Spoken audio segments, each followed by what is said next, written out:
Lumabas sa pag-aaral ng Independent Oil Price Review Committee ng Department of Energy na mas maganda ang presyohan ng krudo sa nakalipas na 2 taon. Idinipensa ng komite ang resulta ng kanilang ginawang investigasyon na nagsasabing walang overpricing sa mga kumpanya ng langis.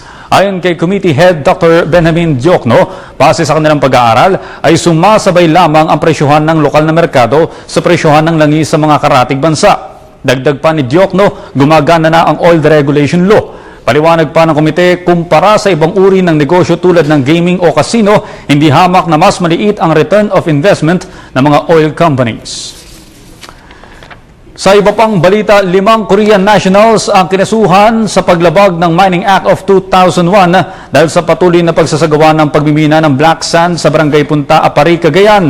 Una rito, inaresto mga banyaga dahil sa hinihinalang pag-iingat ng mga sangkap ng paggawa ng shabu sa nasabing bayan.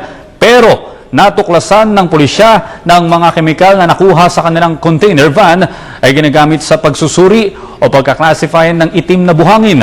Nabatid na nakalabas na rin ng kulungan ang mga dayuhan matapos makapaglagak ng piyansa. Nitong nagdaang mga araw ay ipinasara ng Mines and Geosciences Bureau at pulisya ang ilang mining company sa Apari at Karatig Bayan matapos makitaan ng paglabag sa inisyong mining permit.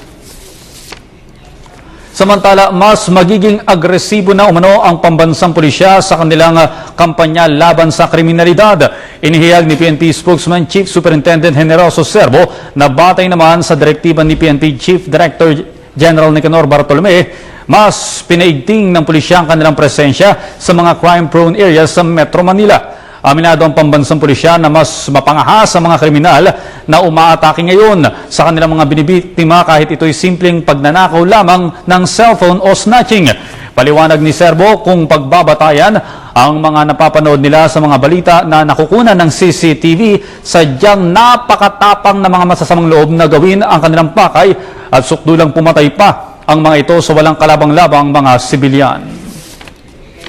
At yan po naman ang aming mga nakalap na balita at impormasyon. Ako po si Audrey Goriseta.